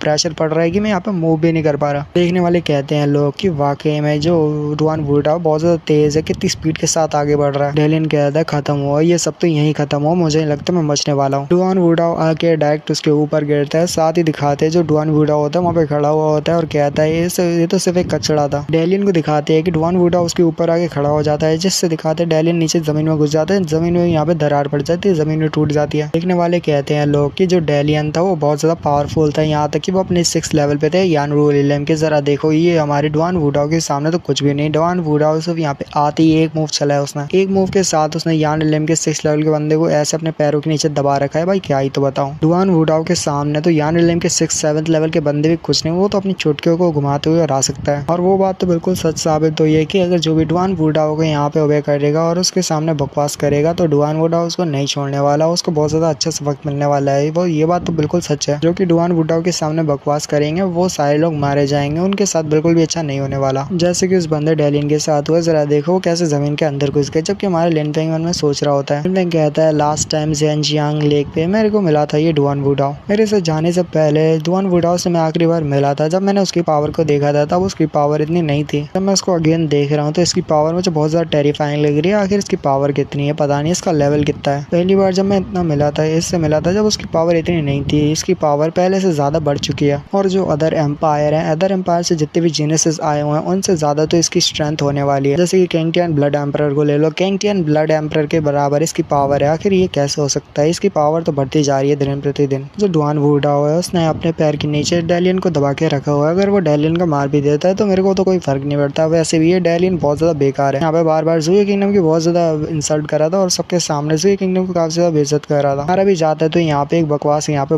बंद हो जाती है, जिससे कोई ज्यादा दिक्कत नहीं होगी। और यहाँ पे जूही किंगडम के प्रिंस की यहाँ पे बहुत ज्यादा इंसल्ट भी की थी। तो अब जरा देखो ये कैसे उसके पैर के नीचे पड़ा हुआ है, उसने तो खुद को ही ह्यूमिलेट करवा लिया। एलियन ने तो 1% भी नहीं सोचा होगा कि यहाँ पे जो डुआन वुड है वो आने वाला है। अगर उसने सोच लिया होता और अपने मुंह से बकवास नहीं गई होती तो अब तक ये बच चुका होता, एकदम सही सलामत होता। पर इसकी खुद की गलती की वजह से जरा देखो उसकी हालत क्या है। जबकि हमें दिखाया जाता है कैंगटियन ब्लड एम्पर को, जो कि कहता है डुआन वुडाओ तो काफी टाइम बाद मिल रहे हैं। जबकि हमारा कि वो कहता है, यानी हमारा वुडाओ कहता है, हाँ कैंगटियन एम्पर हम बहुत ज्यादा टाइम बाद मिल रहे हैं। और मैं तुम्हें पहले यहाँ पे बता देता हूँ और क्लियर कर देता हूँ कि इस नई कंपटीशन को तो मैं ही जीतने वाला हूँ, मैं ही फर्स्ट पोजीशन पे आने वाला हूँ। तो तुम अपना फर्स्ट पोजीशन का ख्याल यहाँ से हटा दो। कैंगटियन ब्लड एम्पर कहता है तुम यहाँ पे सोच रहे हो कि तुम यहाँ पे जीत पाओगे और नंबर 1 की पोजीशन पे आ पाओगे, मेरे को नहीं लगता। क्योंकि जब तक मैं यहाँ पे हूँ तुम नंबर 1 की पोजीशन पे आ ही नहीं पाओगे। मैं यहाँ पे तुम्हें कभी नंबर 1 की पोजीशन पे आने नहीं दूंगा। दिखाते हैं हमारा जो ब्रदर हीशा होता है शायद से, जिसका नाम जो कि ब्लैक फीदर एम्पायर से होता है, वो बोलता है हमारे कैंगटियन ब्लड एम्पर से तुम हमें हवा समझ रहे हो जो कि तुम्हारे चारों तरफ खड़ी है और यहाँ पे चली जा रही है और तुम उसे इग्नोर कर रहे हो। क्या तुम हमें हवा समान समझते हो? तो जो ब्रदर यानी हमारा जो वो होता है कैंगटियन ब्लड एम्पर कहता है तुम तो सिर्फ टॉप 5 के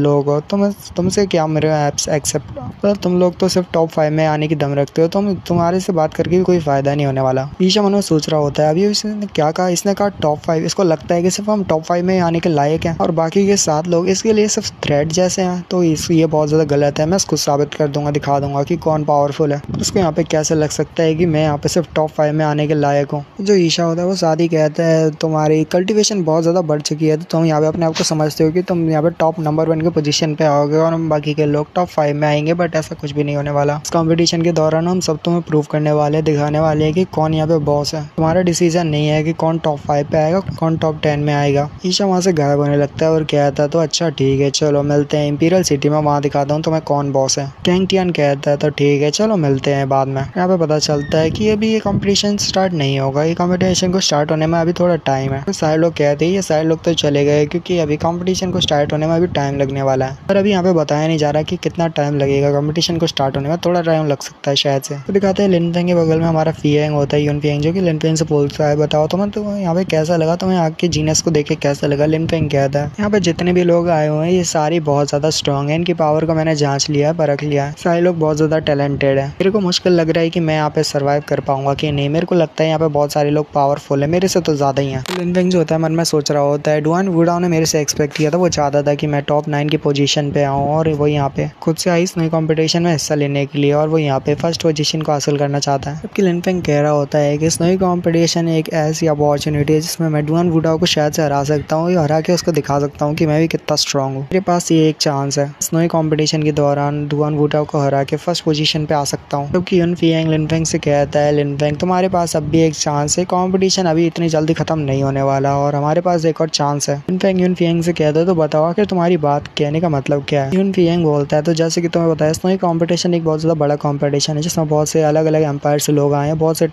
मतलब यंग जीनियसेस आए हैं और बहुत से सब्जेक्ट कंट्री से भी यंग टैलेंट्स आए हुए हैं इस नई कंपटीशन में हिस्सा लेने के लिए। वो इतने स्ट्रॉन्ग तो नहीं है जितने की एम्पायर के जितने टॉप के जीनियस हैं वो सारे स्ट्रॉन्ग है, उनके बराबर तो नहीं है सब्जेक्ट कंट्री से जितने भी यहाँ पे टैलेंटेड लोग आए हैं। यंग बोलता है पर फिर भी इस नई कंपटीशन में हिस्सा लेने की सब्जेक्ट कंट्री से बहुत सारे टॉप के जीनियसेस आने वाले हैं। इनफैक्ट तुम्हें क्या लगता है इस बारे में, वाला सब्जेक्ट कंट्री से वो इतने सारे लोगों को क्यों बुलाया गया है, जबकि वो तो उनके बराबर भी नहीं है। यानी कि एम्पायर से जितने भी लोग आने वाले हैं, टॉप मेजर एम्पायर से जितने भी लोग हैं उनके बराबर तो सब्जेक्ट कंट्री के जीनियसेस की जो है स्ट्रेंथ नहीं है, बट फिर भी वो सारे लोग सब्जेक्ट कंट्री से इतने सारे यंग टैलेंट्स को क्यों बुला रहे हैं। जबकि लिनफेंग कहता पता नहीं, हो सकता है एम्पायर के कोई अलग ही मोटिव हो जिसकी वजह से वो सब ये सब कर रहे हैं। जबकि यूनफियांग बोलता है लिनफेंग तुम थोड़ा तो सही हो, बट यहाँ पे उस नई कंपटीशन होने वाला है, वो एक कंपटीशन या बैटल नहीं होने वाला, उसमें अलग अलग स्टेजेस भी होने वाली है। इसी के साथ ही वाला एपिसोड को यहीं पे खत्म करते हैं। You will enjoy, leave a like अगर आपको पसंद आते है, कमेंट कर दो यार, अच्छा लगता है जब कमेंट करते हो। मिलते हैं अगली वीडियो में, तो प्लीज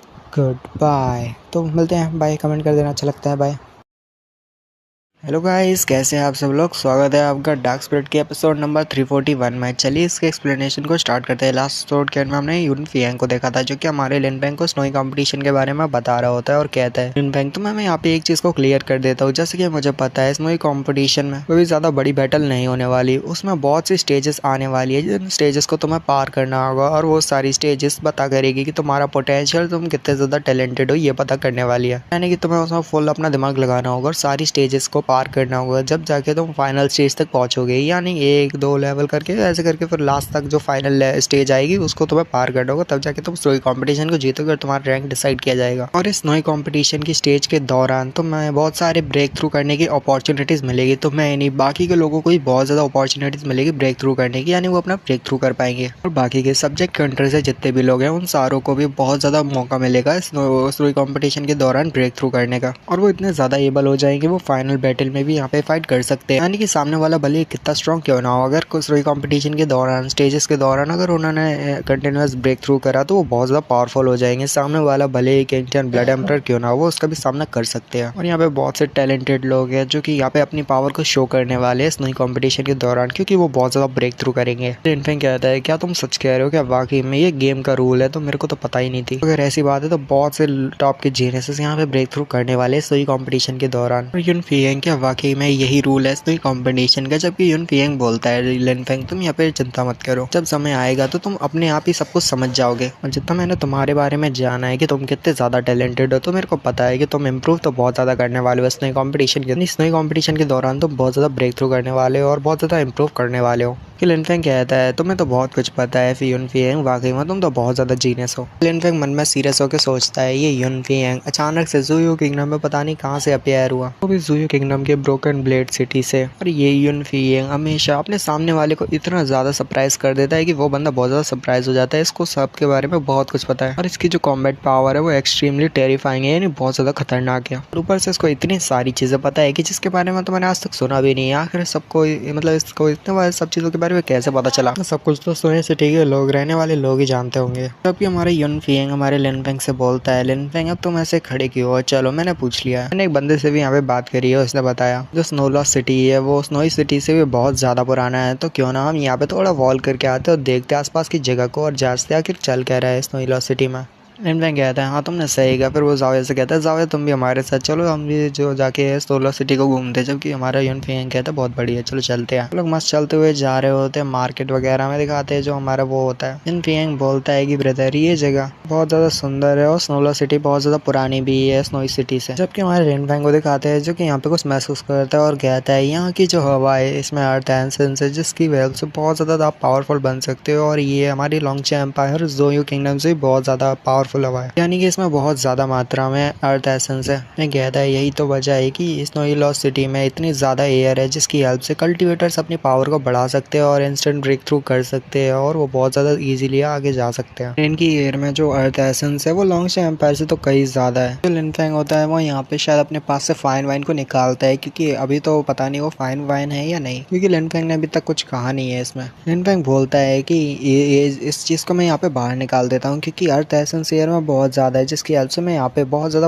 आगे जाके ब्रेक थ्रू कर सकता हूँ। तो मेरे को यहाँ पे इसको बाहर निकालना चाहिए, इसको पीना चाहिए। फाइन वाइन नहीं होती। तो लिनफेंग कहता है, चलो इस फाइन वाइन को पी ही लेते हैं। अगर मैं ऐसी जगह पे इसको पीता हूँ तो मेरी एनर्जी थोड़ी बहुत बढ़ जाएगी, जो कि बहुत ज्यादा अच्छी बात है। लिनफेंग साथ ही उसका जो ऊपर का ढक्कन होता है खोलता है, साथ ही दिखाते है वो उसको पीना शुरू कर देता है और कहता है, ये तो बहुत ज्यादा गुड है, ये फाइन वाइन तो बहुत ज्यादा अच्छी है, मजा आ गया इसको पी के। वो कहता तो नहीं है क्योंकि वो फाइन वाइन को पी रहा होता है, मन में सोच रहा होता है कि ये फाइन वाइन तो बहुत ज्यादा टेस्टी है। लिनफेंग साथ ही उस फाइन वाइन को पकड़ता है और फियांग से बोलता है, फियांग ये फाइन वाइन जो है बहुत ज़्यादा टेस्टी है और एक्सट्रीमली स्ट्रॉन्ग है, क्यों ना तुम भी इसको ट्राई करो। तुम्हें भी ज़रा इसको पी के देखनी चाहिए, तो क्या पता ये तुम्हें भी अच्छे लगे, यहाँ पे पीने में और भी ज़्यादा मज़ा आ रहा है, तो तुम इसको ट्राई क्यों ना करो। यानी कि तुम इसको ट्राई करके ज़रूर देखो, तुम्हें बहुत ज़्यादा अच्छी लगेगी इस जगह पे। लिन फियांग यहाँ पे थोड़ा सा वैसे होकर बोलता है कि लिनफेंग तुम इसको क्यों ना तुम ही पियो, क्योंकि ये तुम्हारी है और तुम्हें इसको पीना चाहिए, ये तुम्हारे लिए काफ़ी ज़्यादा यूजफुल है। जबकि मेरे को यहाँ पे किसी और से चीज़ें लेके नहीं पीना, क्योंकि मुझे किसी और की चीज़ें नहीं चाहिए, तो तुम इसको पी सकते हो, तुम्हारे लिए ठीक रहेगी। दिखाते वहाँ पे भागते हुए बहुत से घोड़े वगैरह आ रहे होते हैं और सारे लोग वहाँ पे चिल्ला रहे होते हैं कि चलो चलो सामने से हट जाओ, हमें आगे आने दो, यहाँ पे हमें रास्ता छोड़ो, हमारी जो यंग में से यहाँ पे आ रही है, हट जाओ सामने से। लिनफेंग और फियांग दोनों ही वहाँ पे देखते हैं, जहाँ पे एक लड़की जो होती है वहाँ पे बहुत ज़्यादा एक हंटर होता है, उसके पास एक हंटर टाइप का कुछ होता है, उससे वो लोगों को मारी होती है जो कि उसके रास्ते में आ रहे होते हैं। वो कहती है लड़की की, सारे लोग मेरे सामने से दफा हो जाओ, तुम सब लोग कीड़े मकोड़े, चलो मेरे सामने से हट जाओ। तो वो लड़की जो होती है वो घोड़े पे भागते हुए जा रही होती है है और जो भी उसके सामने आता है उससे हंटर की तरह मारी होती है, मतलब बहुत ज्यादा तेजी से मारी होती है। साथ ही कहती है चलो बहुत बढ़िया कुत्तों, मेरे रास्ते से हट जाओ, अगर तुम नहीं हटते तो तुम्हें ऐसे ही मारा जाएगा और पीटा जाएगा। बाकी में जो वो लड़की होती है बहुत ज्यादा जालिम होती है और उसमें तो कोई भी दया वया नाम की कोई चीज ही नहीं होती। क्योंकि ज़ाओया बोलती है ब्रदर तुमने देखा वो लड़की कितनी ज्यादा जालिम है, वो यहाँ पे आने वाले नॉर्मल जो कल्टिवेटर ये लड़के हैं वो यहाँ पे से जा रहे हैं सड़क से रोड से, वो वहाँ पे उन सबको मार दी जा रही है। वो पता नहीं कौन सी है लड़की कितनी ज्यादा जालिम है जो कि अपने सामने वाले रोड के सामने आने वाले लोगों को बहुत ज्यादा पीट रही है। क्योंकि वही लड़की जो कि चिल्लाते हुए ज़ाओया से कहती है तो कमीनी औरत तेरी मेरे सामने आने की हिम्मत कैसे हुई, चल मेरे सामने से हट जा वरना तेरे को मैं नहीं छोड़ने वाली। जो अपना वो हंटर टाइप होता है उससे वो ज़ाओया की तरफ हमला करती है। वो हंटर ज़ाओया की तरफ आगे बढ़ रहा होता है कि तभी अचानक से एक हाथ आके उस हंटर को रोक लेता है, जो कि यहाँ पे हमारे लिन फेंग ने रोका होता है। और लिन फेंग बोलता है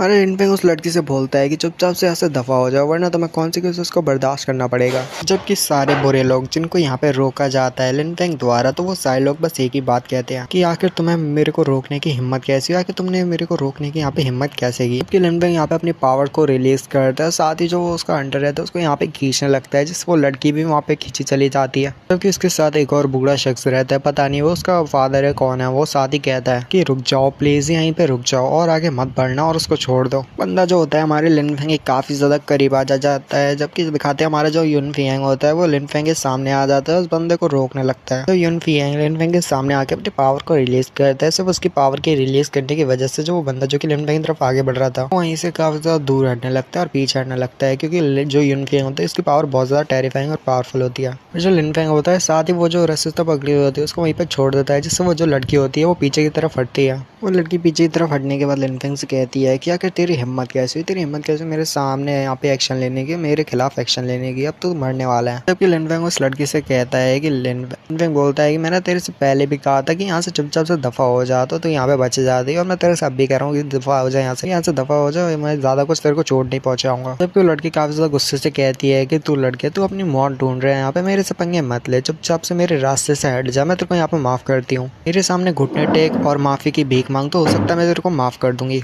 जो लिन फेंग होता है वो यहाँ पे अपनी पावर्स को धीरे धीरे करके रिलीज करने लगता है और कहता है अच्छा ऐसी बात है। जबकि वो लड़की जो होती है वो भी यहाँ पे काफी ज्यादा घबरा रही होती है, उसके पसीने छूट रहे होते हैं और वो भी यहाँ पे कहती है लिन फेंग से कि लगता है तू ऐसा नहीं मानने वाला। लिन फेंग अपनी पावर्स को रिलीज करते हुए आगे उस लड़की की तरफ लिन फेंग जब चलते हुए उसकी तरफ आगे की तरफ बढ़ता है, जबकि जो उस लड़की के पीछे जो बंदा होता है वो कहता है यंग मिस कुछ लोग ऐसे होते हैं जिनसे पंगा ना लिया जाए तो ही बेहतर होता है, हमें यहाँ से जाना होगा। यंग मिस बहुत ज्यादा हैरान होती है और कहती है कि आखिर तुम ये क्या बकवास कर रहे हो, हम भला इस लड़के से यहाँ से पीछे हट के कैसे जा सकते हैं, इस लड़के ने यहाँ पे बहुत ज्यादा गलत किया है, इसको इसके कॉन्सिक्वेंसेस को बर्दाश्त करना ही पड़ेगा। जबकि जो वो बंदा होता है वो यहाँ पे बहुत ज्यादा घबराया हुआ होता है और कहता है यंग मिस वो जो लड़का है वो बहुत ज्यादा पावरफुल है और वो पता नहीं युन फियांग की तरफ ही देख रहा होता है, युन फियांग भी बहुत ज्यादा गुस्से में देख रहा होता है। फिर वो बंदा कहता है यंग मिस हमें यहाँ से निकलना होगा, कुछ लोग ऐसे होते हैं जिनसे हमें डील करनी नहीं चाहिए, वो बहुत ज्यादा पावरफुल होते हैं, हम उनसे डील ही नहीं कर सकते, हमें यहाँ से निकलना होगा। इसी के साथ ही वाला एपिसोड यहीं पे खत्म हो जाता है। You will enjoy, leave a like अगर आपको पसंद आता है। मिलते हैं अगली वीडियो में, तब तक के लिए सन और peace, goodbye. Hello guys, कैसे हैं आप सब लोग। स्वागत है आपका डार्क स्पिरिट की एपिसोड नंबर 342 में। चलिए इसके एक्सप्लेनेशन को स्टार्ट करते हैं। लास्ट एपिसोड के अंत में हमने लिन फेंग को देखा था जो कि यहाँ पे अपनी पावर को रिलीज करते हुए आगे की तरफ बढ़ता है, जहाँ पे वो यंग मिस होती है जो कि काफी ज्यादा जालिम होती है और लोगों को पीट रही होती है बेवजह। जबकि यंग मिस के साथ उसका एक गार्ड भी होता है जो कि यान एलएम के 4th लेवल पे होता है और वो बोलता है यंग मिस हमें यहाँ से निकलना होगा इससे पहले की देरी हो जाए। यंग मिस कहती है क्या बकवास कर रहे हो, तुमने देखा नहीं वो लड़के ने यहाँ पे मेरी कितनी ज्यादा इंसल्ट कर दी और यहाँ पे तो मेरे खिलाफ एक्शन लिया, तुम्हें लगता है कि मैं इसको यहाँ पे इजीली जाने देने वाली हूँ, नहीं मैं इसको बहुत ज़्यादा पीटने वाली हूँ। वो बंदा काफी ज्यादा घबराते हुए युन फियांग की तरफ देखता है और बोलता है कि यंग मिस आपको पता नहीं इन लोगों के साथ डील नहीं किया जा सकता, कुछ लोग ऐसे होते हैं जिनके साथ हम डील ना करें तो ही बेहतर होता है, ये लोग बहुत ज्यादा पावरफुल है। और वो युन फियांग की तरफ देख रहा है। युन फियांग की क्या स्टोरी है वो शायद हमें आगे कहानी में पता चलेगा। यंग मिस जो होती है आपने ऐसे करके कुछ उंगली से सीटी बजाने लगती है। यार अगर ऐसे सीटी बजती है तो मेरे को कमेंट करो, आप एक बार सीटी बजा के ट्राई करो, बजती है तो कमेंट कर दो और नहीं बजती तो भी कमेंट कर दो।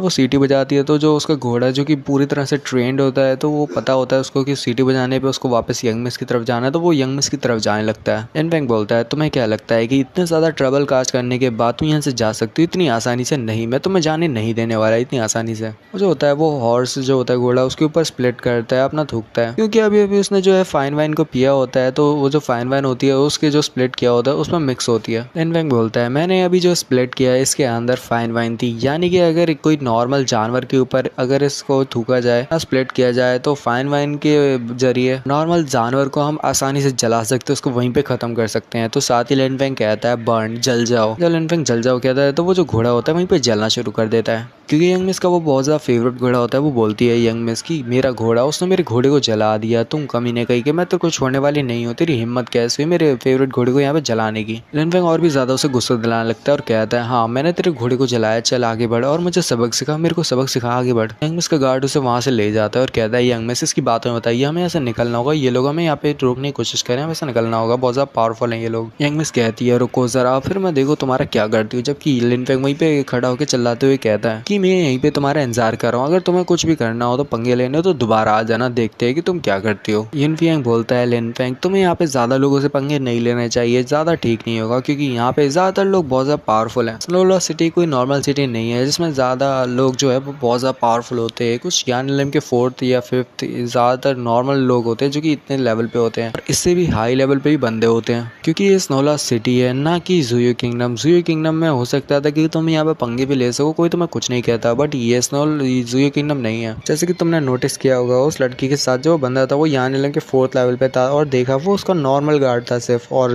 अगर कोई इसका परफेक्ट जो पर्सनल गार्ड होता वो यहाँ पे होते तो बहुत ज़्यादा प्रॉब्लम हो जाती है। उसका पर्सनल गार्ड सोचो कितना पावरफुल होता है कि वो हो सकता है कि वो यान लिम के 5th लेवल पे हो या फिर पीक पे हो भी सकता है। लिन फेंग कहता है वो लड़की को यहाँ पे सजा मिल गई, क्योंकि यहाँ पे उसने बहुत ज़्यादा ट्रबल कास्ट किया और वो जाने की कोशिश कर रही थी। उसके साथ ये सब होने की वजह से उसको यहाँ पे एक सीख मिल चुकी है। जाया बहुत ज़्यादा उदास होती है और कहती है ब्रदर क्या तुम्हें लगता है मैंने यहाँ पे एक ट्रबल को कास्ट किया, मेरी वजह से यहाँ पे मुसीबत खड़ी हो गई थी। लिन फेंग बोलता है जाया मेरे साथ तुम्हारा रिलेशनशिप है, यानी कि मैं तुम्हारा ब्रदर हूँ, ब्रदर होने के नाते भले ही मुझे किसी भी हद तक जाना पड़े तुम्हें बचाने के लिए तो मैं जाऊँगा, मैं तुम्हें बचाऊंगा, प्रोटेक्ट करूंगा। आगे की तरफ लिन फेंग निकल जाता है और कहता है कि तुम लोग किसका इंतजार कर रहे हो, चलो आगे बढ़ो और स्नोला सिटी को घूमते हैं, क्योंकि ये सिटी स्नो सिटी से बहुत ज़्यादा पुराना है, क्यों ना हम इसको आसपास देख ले कि यहाँ पे क्या क्या है। जाया उसके पीछे जाने लगती है और कहती है हाँ ब्रदर चलो तुम्हारे साथ चलते, देखते क्या है तुम्हारा मतलब इस पूरे स्नोला सिटी में। इन वीएन को दिखाते हैं जो कि बोलता है जरा इन ब्रदर और सिस्टर की तरफ तो देखो, ये दोनों इतने ज़्यादा खुश है और ये तो स्नोला सिटी को घूमने निकल पड़े हैं, जबकि इनको पता नहीं कि जिस बंदे के साथ इन्होंने पंगे लिया है वो यहाँ पे दोबारा भी आ सकता है अपने बैकअप को लेके, यानी अपने पावरफुल गार्ड्स को लेके। जब वो यहाँ पे आएगा तो वो फिर से इन दोनों को बहुत ज़्यादा पीट सकता है, बट इन दोनों को तो एक दूसरे की मतलब फिक्र भी नहीं है, और वो दोनों तो यहाँ पे मजे कर रहे हैं। और दिखाते हैं हमारी जो वो होती है जाया, वो यहाँ पे लिन फेंग के पीछे आने लगती है और कहती है ब्रदर मेरे अब तो रुको ब्रदर, मेरे को भी तो आने दो। लिन फेंग बोलता है कि ये जो सिटी है ये पूरी तरह से एक मेज की तरह है, जरा देखो ये कितनी बड़ी सिटी है, ये स्नोला सिटी बहुत ज्यादा बड़ी है। फिर लिन फेंग यहाँ पे अपने मन में सोचने लगता है और कहता है कि जितना सोचा था ये तो लोग तो इतनी जल्दी आ चुके हैं, वो भी बैकअप को लेके, मैंने सोचा नहीं था कि वो लोग इतनी जल्दी आएंगे। अब क्या कर सकते हैं, अब जबकि उनकी ख्वाहिश है मरने की तो उनकी ख्वाहिश को पूरा ही कर दिया जाता है। मैं यहाँ पे उनकी ख्वाहिश को पूरा कर देता हूँ। तो वो वही यंग मिस होती है जो कि अपने साथ कुछ गार्ड्स को लेके आई होती है जो कि कुछ ज्यादा पावरफुल होते हैं। दिखाते वो कहती है वो रहा वो कमीना, वो रहा, उसको यहाँ पे सबक सिखाना होगा, चलो सभी लोग आगे बढ़ो और उनको बिल्कुल भी एस्केप मत करने देना, यानी भागने मत देना, चलो जल्दी से आगे बढ़ो, उन सबको पूरी तरह से घेर लो। जबकि एक बंदा जो कि नीचे खड़ा हुआ ऑडियंस में से होता है वो कहता है कि जरा देखो आखिर ये चल क्या रहा है, आसमान में इतने सारे कल्टीवेटर्स, वो भी ये इन पंछियों के ऊपर यान रिलिम के 4th लेवल से अबव के हैं, यानी यान रिलिम के 4th लेवल से ऊपर से हैं, और यहाँ पे कुछ 5th या 6th लेवल के भी कल्टीवेटर्स हैं। आखिर ये चल क्या रहा है, ये इतने सारे पावरफुल कल्टीवेटर्स यहाँ क्या कर रहे हैं, क्या ये लोगों को मारने के लिए आए हैं या फिर किसी से बदला लेने के लिए। जबकि दिखाता है जाया का जो कि खासा घबरा जाती है और कहती है ब्रदर देखो उन लोगों ने तो हमको चारों तरफ से घेर लिया है। जबकि देखने वाले में से एक बंदा कहता है जरा देखो उन लोगों ने, उन 3 लोगों ने यहाँ पे लगता है उस बड़ी फैमिली के यंग मिस को यहाँ पे प्रोवोक करने की कोशिश की होगी, तभी तो यंग मिस यहाँ पे इतने पावरफुल कल्टीवेटर्स को लेके आई है इन 3 लोगों को मारने के लिए। लगता है ये 3 लोग तो यहाँ पे मरने वाले हैं, जरा देखो उनको कैसे पावरफुल कल्टीवेटर्स ने घेर रखा है। पता नहीं आजकल के लोगों को क्या हुआ गया है, यहाँ पे वो आई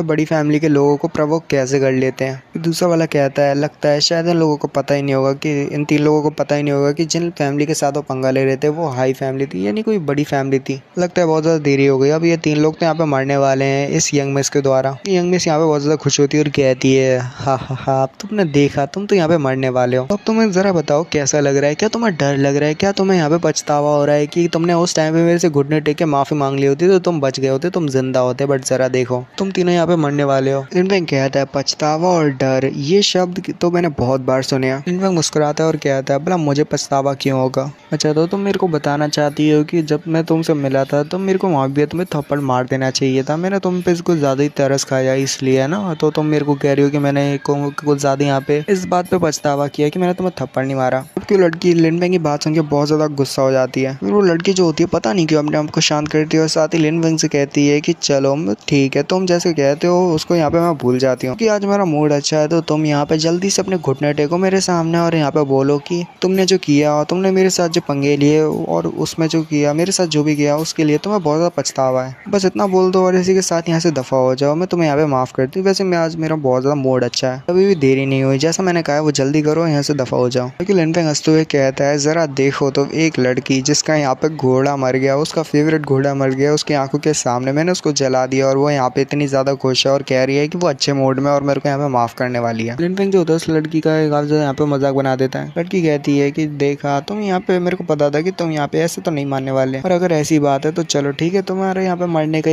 इच्छा है तो ठीक है, मैं पूरा कर देती हूँ, यहाँ पे तुम मरने के लिए तैयार हो जाओ। चलो सभी लोग आगे बढ़ो, इन सभी तीनों लोगों पे हमला करो, इन तीन लोगों को मार डालो। में से एक जो बंदा होता है वो लिन फेंग की तरफ हमला करने के लिए आगे बढ़ता है, जबकि लिन फेंग अपनी पावर को रिलीज करता है, मैजिक पावर ऑफ बुद्धास का यूज करता है, साथ ही अपने जो मैजिक पावर ऑफ बुद्धा होता है उसको अपने पंच में रिलीज करता है, बहुत ज्यादा पावर के साथ उसको पंच लगाता है। लिन फेंग और वो जो ईगल पंछी होता है दोनों आपस में टकराते हैं, पर वो जो ईगल पंछी होता है वो बहुत ज्यादा दूर चले जाता है क्योंकि लिन फेंग की स्ट्रेंथ बहुत ज्यादा होती है। आने वाले लोगों में बहुत ज्यादा हैरान होते हैं और कहते हैं आखिर यहाँ पर चल क्या रहा है, जरा देखो तुमने उन तीनों लोगों में से एक जो लड़का है इतना ज्यादा पावरफुल है कि उसने सिर्फ अपने बेयर हैंड के साथ उस ईगल पंछी को यहाँ पे पंच किया, तो वो उसने अपने बेयर स्ट्रेंथ के साथ ही यहाँ पे खाली हाथ के साथ ही उस पंछी को किल किया, वो भी अपने सिर्फ हाथों के साथ। पंच करने के बाद जरा देखो पंछी तो वहाँ पे मर भी चुका है। लड़की सब लोगों से कहती है कि चलो फिर से सब लोग आगे बढ़ो, इस बार साथ आगे बढ़ो और चलो उस लड़की को मारो, मुझे नहीं पता वो लड़का मरा हुआ मिलना चाहिए मुझे। इसी के साथ ही वाले एपिसोड को यहीं पर खत्म करते हैं। ये चैनल वाला पसंद आता है मिलता है वीडियो में, गुड बाय और बाय बाय, मिलते हैं, बाय। सो हेलो गाइस, स्वागत है आपका डार्क स्पिरिट की एपिसोड नंबर 343 में। चलिए इसके एक्सप्लेनेशन को स्टार्ट करते हैं। लास्ट एपिसोड के एंड में हमने देखा था जो यंग मिस होती है वो साथ ही अपने बंदे से कहती है जाओ जाके इनको मार डालो, खत्म कर दो। जो यंग मिस का जो एक बॉडीगार्ड रहता है वो साथ ही अपने स्पीयर को आगे बढ़ाता है और पंछी के ऊपर बैठते हुए यंग लिन फेंग के ऊपर हमला करता है। लिन फेंग भी अपने एक हाथ में पावर ऑफ मैजिक बुद्धास का यूज करता है, तो वो उसका इस्तेमाल अपने बेयर हैंड्स के साथ करता है, तो साथ ही दिखाते वो उसे अपने बेयर हैंड्स के साथ उस बंदे को पीछे की तरफ धकेल देता है और ये बहुत ज्यादा हैरान करने वाली बात है क्योंकि देखने वाले बंदे में से एक बंदा कहता है जरा देखो वो कितना ज्यादा पावरफुल है, उसका टेरिफाइंग पंच देखा तुमने, उसने सिर्फ एक बेयर हैंड्स के साथ उस पंछी को, ईगल पंछी को पंच लगाया जो कि एक डीमन बेस्ड है, उसके एक पंच के साथ देखो वो कितना ज्यादा दूर जाके गिरा है और वो तो वहाँ पे मारा भी गया है। उस मॉन्स्टर को उसने सिर्फ एक हाथ के साथ हरा दिया है, ये कैसा पावरफुल मॉन्स्टर है। क्योंकि लड़की चला रही होती है और कहती है मार डालो उन्हें, मार डालो, कि तुम लोग क्या कर रहे हो, क्या तुम एक लड़की को नहीं मार पा रहे, जाओ मारो उन्हें। फियंग भी होता है, वो भी अपने यहाँ पे पावर्स को रिलीज करता है, लिन फेंग के सामने आ जाता है और काफी ज्यादा यहाँ पे गुस्से में होता है और वो भी यहाँ पे लड़ने को तैयार होता है। लिन फेंग बोलता है ब्रदर फियंग तुम यहीं पे रुक जाओ। फियंग वहीं पे रुक जाता है लिन फेंग की बात सुन के और कहता है मुस्कुराते हुए कि लिन फेंग लगता है कि तुम्हें यहाँ पे इन सबसे फाइट करनी है। कि एक और बंदा यहाँ पे आगे बढ़ता है और कहता है कि देख के लगता है तुम यहाँ पे बहुत ज्यादा फाइट करने के लिए तैयार हो, बट आज कोई फायदा नहीं होने वाला, तुम तीनों यहाँ पे मरने वाले हो, तुम तीनों आज एक साथ यहाँ पे मरने वाले हो। साथ ही सारे लोग आगे बढ़ते हैं लिन फेंग के ऊपर हमला करने के लिए। कि लिन फेंग फियंग से कहता है कि फियंग ये सब मेरे पे छोड़ दो, मैं इन सबको संभाल सकता हूँ। वो अपनी पावर ऑफ मैजिक बुद्धास का यूज करता है और साथ ही उसको रिलीज करता है। उसकी पावर और प्रेशर बहुत ज्यादा होता है, उसका प्रेशर इतना ज्यादा होता है कि जब वो रिलीज करता है तो उसमें एयर और प्रेशर इतना ज्यादा होने के कारण जो बंदा होता है वो कहता है आखिर ये कैसा मोमेंटम है जिसकी वजह से मैं यहाँ पे ठीक से खड़ा भी नहीं हो रहा अपने ईगल पंछी पे, आखिर इसका कितना ज्यादा पावरफुल प्रेशर है। लिन फेंग यहाँ पे एयर पे जो है हवा में पंच मारता है, उसके जब वो हवा में पंच मारता है तो दिखाते हैं वो उसका प्रेशर फिर से रिलीज होता है और वो कहता है कि चलो सब लोग यहाँ से दफा हो जाओ, और उसने सिर्फ एयर में पंच लगाया होता है जिससे उसका जो हवा में जो होता है प्रेशर होता है वो यहाँ पे एकदम आगे की तरफ एकदम बूस्ट करके बढ़ता है और काफी ज्यादा यहाँ पे लोगों को काफी ज्यादा दर्द होता है और कहते हैं कि आखिर ये है क्या चीज। दिखाते हैं उसी यंग मैन मिस को जो कि यहाँ पे कहती है अपने एक बंदे से कि चलो जल्दी से यहाँ पे एक मैसेज छोड़ो और सबको मतलब जो फैमिली सिक्योरिटी है उन्हें यहाँ पे बताओ कि यहाँ पे बहुत ज्यादा प्रॉब्लम क्रिएट हो चुकी है, एक बंदा है जो कि बहुत ज्यादा पावरफुल है, उसको हम हैंडल नहीं कर पा रहे, तो आपकी जरूरत पड़ेगी, जल्दी से जाओ और फैमिली सिक्योरिटी यहाँ पे बुला के लाओ। लिन फेंग बोलता है ऐसा मत सोचो कि दूसरे जो कि तुम्हारे नीचे रहते हैं और तुमसे कमजोर रहते हो तुम उनको चींटी की समान यहाँ पे ट्रीट कर सकती हो, तो नहीं ऐसा बिल्कुल मत सोचना, कुछ लोग तुमसे भी ज्यादा पावरफुल होते हो और वो तुम्हें यहाँ पे ऐसे ट्रीट करेंगे जैसे तुम भी उनकी तरह उनकी नजर में एक आंट हो यानी एक चींटी हो, तो सबको चींटी की तरह यहाँ पे ट्रीट मत करो, तुम्हें बताने का कोई फायदा नहीं है, तुम जबकि ऐसे हो तो तुम ऐसी ही हो, तुम बदल नहीं सकती। दिखाते हैं वो साथ ही जो होता है लिन फेंग लड़की कहती है लिन फेंग से कि तुम कमीने गई कि तुम्हें मैं नहीं मार सकती क्योंकि तुम पावरफुल हो। हाँ मैंने मान लिया, बट ये लड़की जो कि तुम्हारे साथ है ये तो आज मारने वाली है, इसको तो मैं नहीं छोड़ने वाली। तो वो यहाँ पे जाओया का नाम लेती है तो लिन फेंग को यहाँ पे काफी ज्यादा गुस्सा आ जाता है। लिन फेंग कहता है कि मैंने सोचा था कि मैं तुम्हें यहाँ पे जाने दूंगा, बट नहीं, तुम यहाँ पे जाने को तैयार ही नहीं हो, तुम यहाँ पे मरना नहीं चाहती तो ठीक है, मैं तुम्हारी ख्वाहिश को पूरा कर देता हूँ। तुम्हारा मोटिव मेरी सिस्टर को मारने का है तो तुम्हें जिंदा नहीं छोड़ा जा सकता, तुम्हें यहाँ पे मरना होगा। लिन फेंग जो होता है वो जंप लगाता है और सीधे उस लड़की की तरफ आगे बढ़ता है, यानी यंग मिस की तरफ। कि यंग मिस काफी ज्यादा घबरा जाती है और कहती है आखिर तेरी हिम्मत कैसे मेरे करीब आने की, मेरे से दूर है, मेरे पास मत आओ और दूर है मेरे से। जब उसके करीब आता है तो दिखाते हैं एक मास्टर जो कि वहाँ पे आता है, लिन फेंग को पीछे की तरफ धक्का देता है जिससे लिन फेंग पीछे की तरफ हट जाता है और वो शायद से फैमिली सेक्रेटरी रहता है। तो अभी के लिए इनकी फैमिली का जो है नाम नहीं बताया जा रहा, तो मैं इनको कोई बड़ी फैमिली कहूंगा। तो वो जो बड़ी फैमिली का जो एल्डर रहता है वो शायद से वो यहाँ पे आ जाता है और वो कहता है कि ये जो फैमिली है इससे तो पंगा नहीं ले सकता, मैं तेरे को यहाँ पे नहीं लेने दूंगा। और लड़के तूने यहाँ पे हमारी यंग मिस के साथ पंगे लिया है, इसका मतलब है कि तेरे को यहाँ पे मरना पड़ेगा। वो बड़ी फैमिली का जो एल्डर रहता है बहुत ज्यादा पावरफुल रहता है, वो जिसकी वजह से जो लिन फेंग होता है उसको यहाँ पे पीछे हटने में वो मजबूर कर देता है। फिर उनमें पीछे हटते हुए सोच रहा होता है ये जो एल्डर है, ये जो बंदा है ये बहुत ज्यादा पावरफुल है, इसकी पावर बहुत ज्यादा है, इसके साथ डील करना मुश्किल है। लिन फेंग जो होता है पीछे की तरफ मुड़ता है और कहता है दोनों से जाओया और यून फियांग से कि चलो चलो चलते हैं। जबकि पीछे वो यंग मिस कह रही होती है अपने एल्डर से कि एल्डर प्लीज जल्दी जाइए और उन्हें पकड़िए, वो यहाँ पे एस्केप करने की कोशिश करे। जबकि वो बंदा कहता है कि नहीं, वो मेरे से एस्केप नहीं कर सकते, लगता है वो पागल हो चुके हैं, क्या लगता है वो मेरे जैसे बंदे से यहाँ पे एस्केप कर सकते हैं। लिन फियांग भाग रहा होता है और जाओया लिन फेंग भाग रहे होते हैं तो लिन फियांग बोलता है कि लिन फेंग क्या तुम वाकई में श्योर हो, तुम्हें लगता है कि भागने से भी हम बच पाएंगे? भागने का कोई फायदा नहीं है, उस बंदे की पावर बहुत ज्यादा है, उसके साथ डील नहीं किया जा सकता। लिन फेंग पीछे देखते हैं यहाँ पे स्माइल करता है, जबकि बंदा कहता है लिन फेंग को देखते हुए कि आखिर इस बंदे को हुआ क्या है, ये यहाँ पे भाग रहा है पर मुस्कुरा भी रहा है, आखिर इसका मतलब क्या है? आखिर यहाँ पे करने की ट्राई क्या कर रहा है, ये यहाँ पे भाग भी रहा है मुस्कुरा भी रहा है, मुझे समझ नहीं आ रही, बंदा बहुत ज्यादा मिस्टीरियस है। अचानक से लिन फेंग वहाँ से गायब हो जाता है, जबकि बंदा कहता है कि नहीं ये ठीक नहीं हुआ। जबकि दिखाते वो जो यंग मिस होती है बहुत ज्यादा हैरान होती है। लिन फेंग बड़ी स्पीड के साथ उस यंग मिस के पीछे आ जाता है, तो लिन फेंग की स्पीड बहुत ज्यादा होती है। जबकि वो बंदा कहता है, फैमिली लीडर कहता है कि यंग मिस जल्दी से अपने पीछे देखिए और केयरफुल रहना, वो बंदा कुछ भी कर सकता है बच के। और जो लिन फेंग होता है उस यंग मिस की गर्दन पे तलवार को रख देता है और यहाँ पे उसको एक तरह से हॉस्टेज बना लेता है। फैमिली लीडर कहता है कि तू कमीने कही कि तूने यहाँ पे हमारी यंग मिस को हॉस्टेज बनाने की जरूरत कैसे की, जल्दी से हमारी यंग मिस को छोड़ दे वरना तेरे साथ अच्छा नहीं होने वाला। लिन फेंग की जो स्वॉर्ड होती है या जो भी उसके पास होता है, नाइफ होता है छोटा सा, उसको यहाँ पे उसकी गर्दन में थोड़ा सा धसा देता है जिससे उस यंग मिस की चीख निकल जाती है। फैमिली एल्डर कहता है कि रुक जा कमीने, तू क्या कर रहा है, तू यहाँ पे अगर यंग मिस को मारा तो तेरे लिए अच्छा नहीं होगा, तो पिट जाएगा बहुत गंदा। लिन फेंग यहाँ पे हंसने लगता है और फिर कहता है कि तो पे अपने वॉइस को नीचे कर ले, यहाँ पे अपने वॉइस को नीचे कर ले क्योंकि तेरी यंग मिस की जान अब मेरे हाथों में है और मैं चाहूँ तो इसकी आराम से जान को ले सकता हूँ। यंग मिस भी यहाँ पे बहुत ज्यादा गुस्से में होती है और कहती है तो कमीने गई एक बार मेरे को जाने दे, फिर देख मैं तेरे को क्या करती हूँ, तेरी यहाँ पे पिटाई करूंगी, मतलब एक तरह से मार डालूंगी। फैमिली एल्डर कहता है कि तेरे को पता भी है तू क्या करने की यहाँ पे कोशिश कर रहा है, तूने हमारी यंग मिस को पकड़ लिया और हॉस्टेज बना लिया और तू यहाँ पे ये सब करने की ट्राई कर रहा है, बट देख लियो अगर तू यहाँ पे यंग मिस की जान लेता है तो फिर हमारी फैमिली तेरे को नहीं छोड़ने वाली, भले ही तू कोई से भी फैमिली से क्यों ना हो। लिन फेंग हंसता है और कहता है तो तेरे को लगता है कि तेरे को लगता है कि मेरे को यहाँ पे नहीं पता कि मैं क्या कर रहा हूँ, मेरे को अच्छे से पता है कि मैं क्या कर रहा हूँ। जबकि वो जो फैमिली लीडर होता है मन में सोच रहा होता है ये लड़का तो वाकई में बहुत ज्यादा चालाक है, इसने यहाँ पे प्रिटेंड किया जैसे ये यहाँ पे भागने की कोशिश कर रहा है, बट असल में ये भागने की कोशिश कर ही नहीं रहा था, ये यहाँ पे पहले से प्लान किया हुआ था ये यंग में इसको हॉस्टेज बनाएगा और यहाँ पे ये भागने का मौका मिल जाएगा इसको। फैमिली एल्डर कहता है कि देख के लगता है कि ये बंदा यहाँ पे इसको मतलब जो हमारी यंग मिस उसको किडनैप करने की कोशिश कर रहा है।